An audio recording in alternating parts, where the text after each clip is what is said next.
Bien, entonces vamos a ver ahora cómo las técnicas de imagen nos van a ayudar en el diagnóstico y en la evaluación en los síndromes aórticos agudos. Ya hablamos inicialmente que estas son las entidades clínicas que conforman los síndromes aórticos agudos, todas ellas con mecanismos que desencadenan su aparición que pueden ser diferentes, pero que todas tienen una presentación clínica muy similar y sobre todo el riesgo de ruptura de aorta que las transforma en situaciones potencialmente de emergencia y donde la imagenología, sin lugar a dudas, va a cumplir un papel muy importante. Estas son las técnicas que nosotros usamos: la ecocardiografía transtorácica, transesofágica, la tomografía y la resonancia magnética. La modalidad ideal, bueno, sin lugar a dudas que va a depender en el escenario clínico que nos encontremos. Y va a ser aquella que nos permita un diagnóstico exacto, preciso, en el menor tiempo posible. Acá el factor tiempo, sin lugar a dudas, que es importante. Y esto va a estar directamente relacionado a qué equipamiento tengamos en nuestro centro, la calidad del mismo, la habilidad y la experiencia del operador, sobre todo en la ecocardiografía, que es una técnica muy operador dependiente, y a la estabilidad hemodinámica y general del paciente. Hay algunos elementos que me parece que son pilares en el manejo de estos pacientes.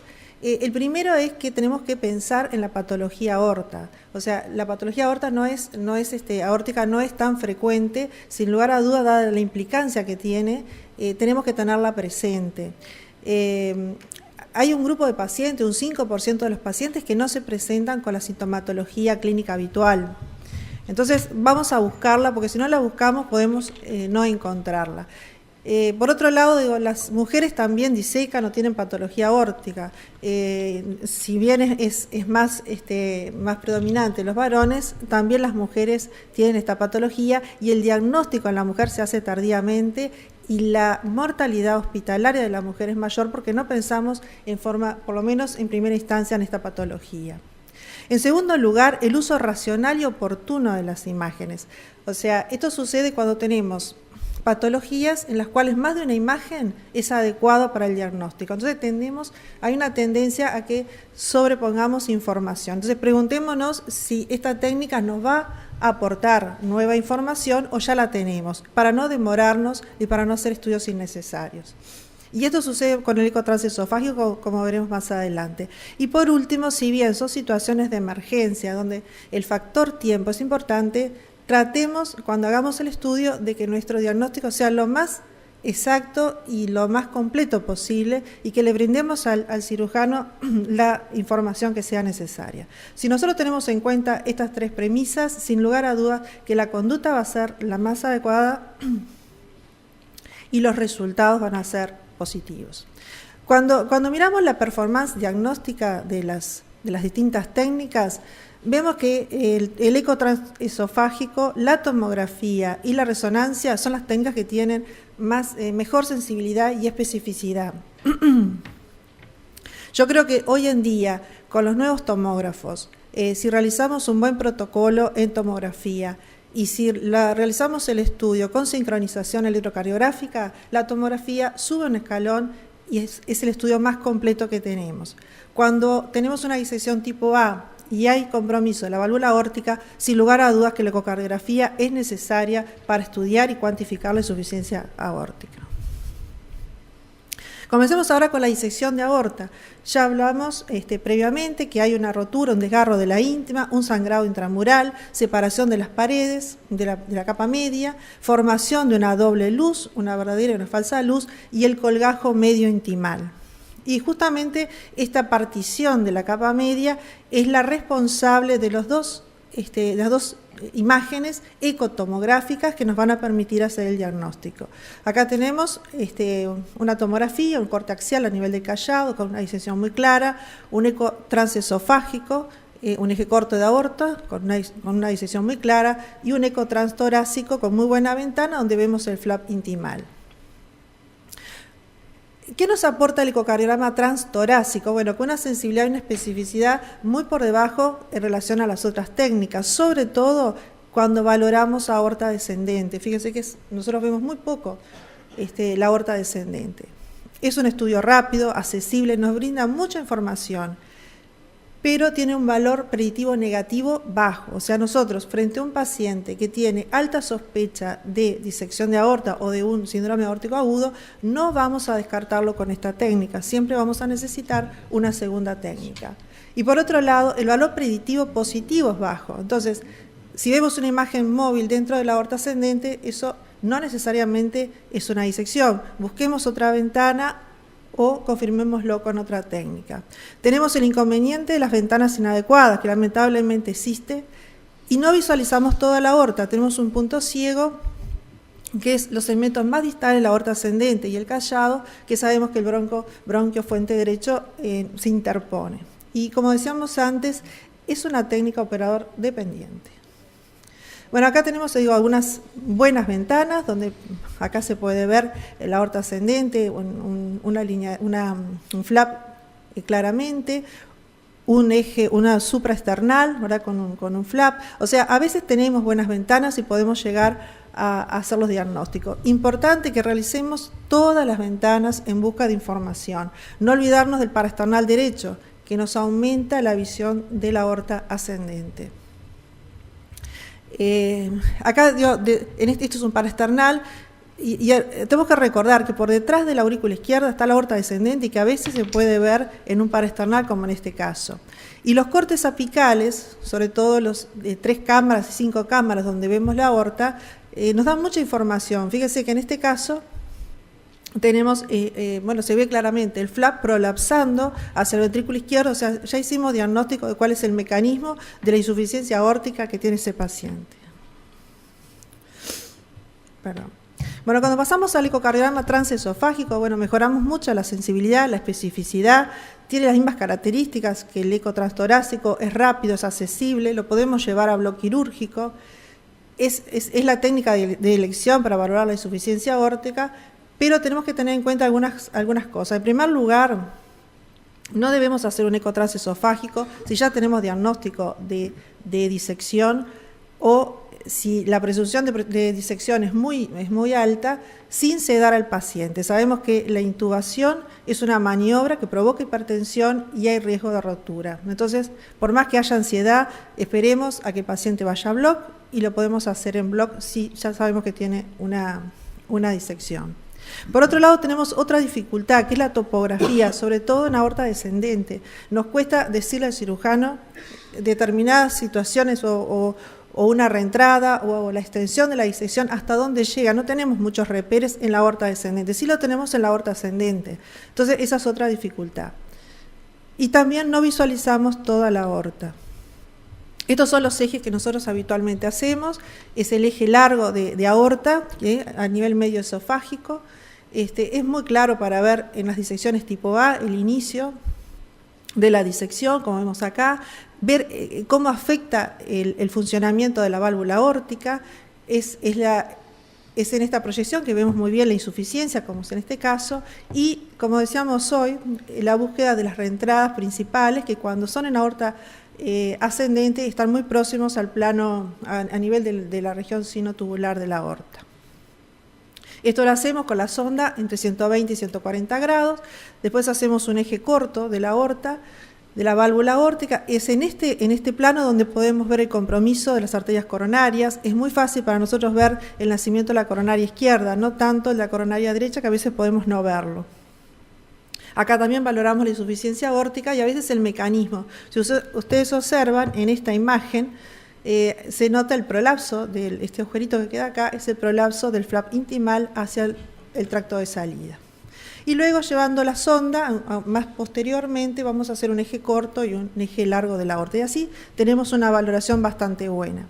¿Qué es lo que buscamos entonces para el diagnóstico? Lo dijimos antes. Entonces, la lámina intimal, que tiene un movimiento oscilante dentro de la aorta. Este movimiento puede ser menor en las disecciones crónicas, en las disecciones más restrictas y cuando está trombosada la falsa luz. Vamos a buscarla en más de un enfoque, vamos a visualizar la doble luz y ahí es como cuando comenzamos a buscar la información. Esto es para el diagnóstico, la información que va a ser importante para brindarla al cirujano. En primer lugar, tenemos que buscar siempre la puerta de entrada. Como decíamos antes, ¿en qué lugares la vamos a buscar? En los lugares de mayor estrés. Esto es a nivel de la de la unión sinotubular, sobre todo al lado derecho, cerca del nacimiento de la arteria coronaria derecha, cuando la puerta de entrada está en aorta ascendente, y próximo a la arteria subclavia izquierda, cuando la entrada está a nivel del callado o aorta descendente. Es menos frecuente que esté más abajo, y para nosotros es bastante difícil de ver. Las características de la entrada, de la puerta de entrada, del desgarro principal, es que generalmente son más grandes, miden 5 milímetros, ya cuando llegan a 10 es un elemento de mal pronóstico, y muchas veces, como vemos acá, el Doppler color nos ayuda a identificarla. Acá vemos, bueno, lo que es una reentrada, un desgarro principal próximo al plano valvular, y a nivel de aorta descendente, las reentradas que siempre debemos sospecharlas cuando tenemos una falsa luz permeable y que tiene importancia sobre todo para el tratamiento endovascular. Bien, en segundo lugar vamos a ir en busca de los elementos que nos hablan de complicaciones, presencia de derrame pericárdico, derrame pleural, insuficiencia aórtica, que debemos cuantificarla y determinar su mecanismo, como veremos después, y afectación de los troncos arteriales. En este caso vamos a ver si es por prolongación de la disección o si hay compromiso por compresión de la falsa luz, y así hablar de obstrucción estática o obstrucción dinámica. Y el hematoma periaórtico, que lo podemos ver, a veces es difícil, como una zona libre de ecos entre la aorta y el esófago. Acá tenemos un eje corto de la válvula, es un poquito por arriba de la válvula aórtica, donde vemos la falsa luz. Es muy claro acá el nacimiento del tronco coronario izquierdo. En tercer lugar, debemos determinar cuál es el estado de la falsa luz. Una falsa luz que esté permeable es un elemento de mal pronóstico. Así que eso debe estar incluido en nuestro informe, si es una luz permeable, si está trombosada o está parcialmente trombosada. Identificar la verdadera y la falsa luz no siempre es fácil. Cuando está trombosada o parcialmente trombosada no tenemos problema, pero hay veces que las dos están con flujo, entonces tenemos algunos elementos que nos ayudan a identificarla. En general la verdadera luz es más chica, tiene expansión sistólica. Si logramos determinar el flujo, es un flujo anterógrado, y si vemos las puertas de entrada, siempre el flujo va a ir desde la verdadera luz hacia la falsa luz. Esos son elementos que nos pueden ayudar a identificarlo. En cuanto a la insuficiencia aórtica, debemos tener presente que a veces el paciente ya puede tener una insuficiencia aórtica previa y no necesariamente esté relacionada a su disección. O sea, tenemos que observar bien cuál es el inicio, dónde se inicia y cómo puede estar afectando el funcionamiento valvular. Hay veces que las causas es dilatación de la unión sinotubular. En general esto da un jet central. Hay veces, como en este caso, que es un compromiso del implante de una de las cúspides, tendremos insuficiencias más excéntricas, y por último, las insuficiencias que en general son más severas, como es el prolapso del flap intimal. Acá tenemos un caso de una disección que se inicia bastante próxima al plano valvular y sin lugar a duda que está afectando el cierre de la válvula, provocando una insuficiencia, como vemos ahí, que es significativa. Este es un caso de un paciente que vimos hace pocos días, donde ya el flap intimal prolapsa totalmente hacia el tracto de salida, y si ustedes observan acá, vemos un orificio que se produce en el momento del cierre, que es un orificio regurgitante, como decía el doctor Falconi ayer, es un orificio regurgitante anatómico, ¿no? Que nosotros lo podemos ver y medir. Y bueno, este es el mismo caso anterior, ese paciente que tenía un prolapso del flap con una insuficiencia, que creo que fue la última disección que fue operada en el servicio. El grado de disección, la disección se produce longitudinalmente, pero también hay un cierto grado de disección circunferencialmente. A veces hay solo un segmento que está disecado y a veces llega a ser una disección totalmente circunferencial, donde la falsa luz rodea totalmente a la verdadera luz. Estos elementos también deben ser descritos en nuestro informe. En cuanto a los artefactos, tanto en el ecocardiograma transtorácico como transesofágico, podemos ver imágenes dentro de la aorta que no son disecciones. Así que tenemos algunos artilugios para tener en cuenta. Por ejemplo, si el Doppler color es homogéneo de ambos lados, si esa imagen que vemos es equidistante de ambas paredes y si el flap acompaña los movimientos de la pared, estamos seguros que eso no es un flap y no estamos frente a una disección. En cuanto a la tomografía, bueno, es la técnica, yo creo, hoy de elección para las imágenes de la aorta cuando estamos hablando de los tomógrafos multicorte y por encima de 64 cortes. Tiene amplia cobertura, buena resolución espacial, pocos segundos de adquisición, importante para estos tipos de pacientes. Nos permite el análisis de la pared aórtica, estructuras vasculares, podemos valorar las arterias coronarias, si lo hacemos sincronizado, por supuesto, con el electrocardiograma, podemos ver la repercusión a nivel de los distintos órganos y es menos operador dependiente. Este es el protocolo de estudio que siempre debería ser realizado cuando tenemos sospecha de un síndrome aórtico agudo. Siempre comenzar con una adquisición no contrastada. Es la única forma de no perdernos un hematoma intramural, como veremos por las características del mismo.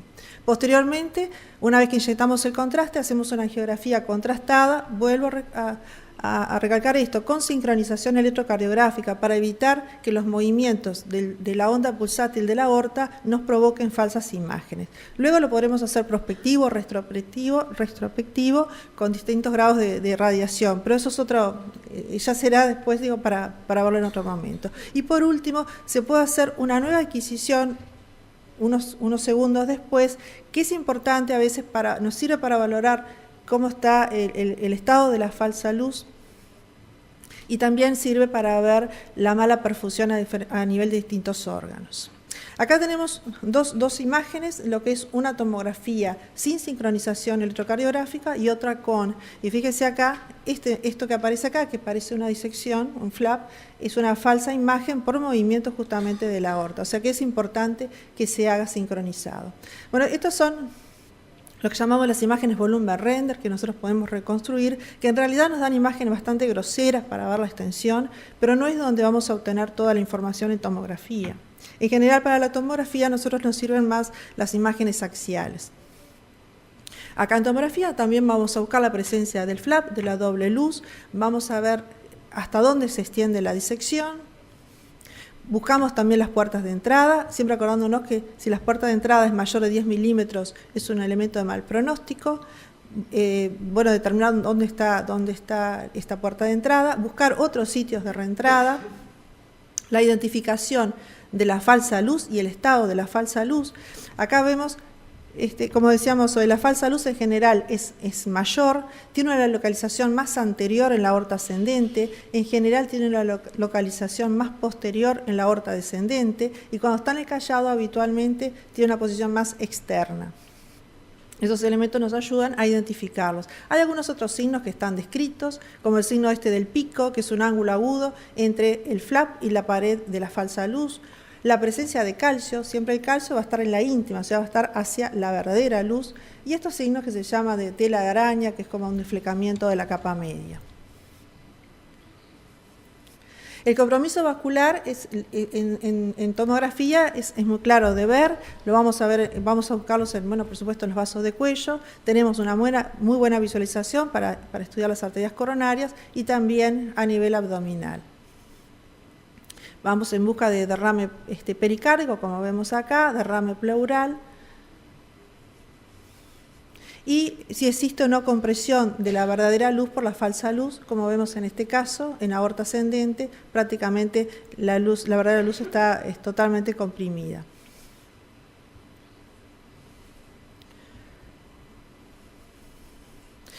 Y por último, valoramos la válvula aórtica. Bueno, sin lugar a dudas que la técnica de lesión es la ecocardiografía. Sin embargo, muchas veces por la tomografía podemos tener idea de cómo está esa válvula.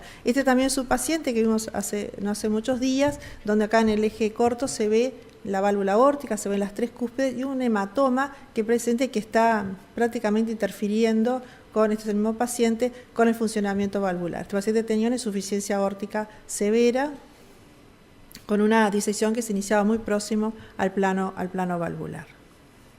En cuanto al hematoma intramural, bueno, lo diagnosticamos por un engrosamiento de la pared que puede tener forma de media luna, puede ser concéntrico, mayor de 5 milímetros, tiene una atenuación que es muy característica, de 40 a 70 unidades Hounsfield. Esto lo podemos ver siempre en la primera adquisición que hacemos no contrastada. Por supuesto que no va a haber falsa luz, ni verdadera luz, no hay flap. Y es algo muy típico del hematoma el desplazamiento intimal, o sea que eso lo diferencia de los aneurismas trombosados, porque el calcio está en la íntima, si este está desplazado, eso es un elemento bastante patognomónico de lo que es el hematoma intramural. Lo que vamos a buscar son aquellos predictores de mal pronóstico. Si está en la aorta ascendente es uno, el diámetro aórtico mayor de 50 milímetros, el engrosamiento de la pared mayor de 11 milímetros, si hay o no hay derrame pleural, la asociación con úlcera penetrante, o úlcera no aterosclerótica y órganos con elementos de mala perfusión. En el ecocardiograma a veces nos es muy difícil hacer diagnóstico de hematoma intramural. A veces lo que buscamos es estos bordes muy lisos y si tenemos alguna plaquita de calcio también nos orienta entonces a que eso es un hematoma, ¿verdad? Que la sangre está por fuera de la íntima.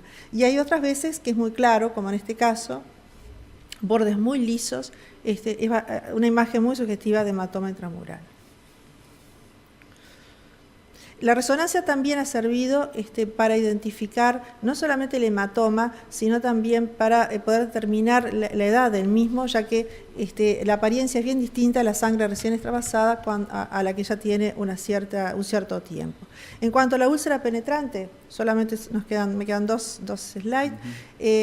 Bueno, ya sabemos que es una enfermedad fundamentalmente relacionada a la aterosclerosis. Nosotros vemos poco, la verdad que vemos poco porque no es fácil hacerlo con el diagnóstico con ecocardiograma, es un diagnóstico que se hace realmente con la tomografía. Los elementos de mal pronóstico, bueno, son aquellas que están ubicadas en aorta ascendente, a nivel del callado e inicio de aorta descendente.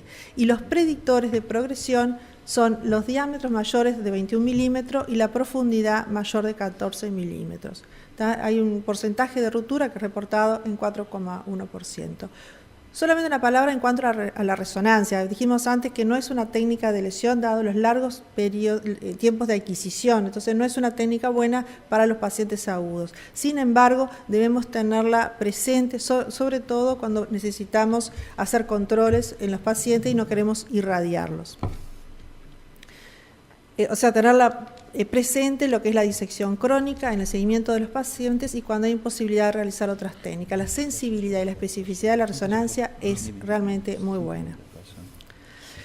Entonces, como conclusión, es importante que nosotros en un informe imagenológico, cuando estamos hablando de la disección aguda de aorta, no nos limitemos solamente a hablar del flap o hablar de una doble luz, sino que podamos realmente haber identificado dónde está la puerta de entrada, cuál es el estado de la falsa luz, poder determinar el sentido de la disección, si es retrógrada o anterógrada, cuantificar la insuficiencia aórtica y buscar cuál es el mecanismo de la misma, ver el compromiso de los distintos de los troncos arteriales, buscar elementos de mala perfusión, derrame pericárdico, derrame pleural, sangrado periaórtico y mediastinal. Todos estos elementos deberían estar en un diagnóstico de disección. Cuando hablamos de hematoma es importante la localización, la extensión, ya vimos los diámetros de la aorta y el grosor del hematoma. Si hay enfermedad aterosclerótica coexistente, y si existen pequeños derrames intimales que aparentemente en un gran porcentaje de los hematomas en el momento de la cirugía se encuentran estos desgarros.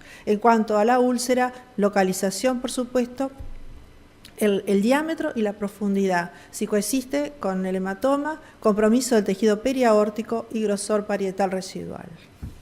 Y para terminar, bueno, con esta frase, que lo que quiero expresar es que si bien estos son casos realmente de urgencia, debemos tomarnos el tiempo necesario para brindar la información más apropiada.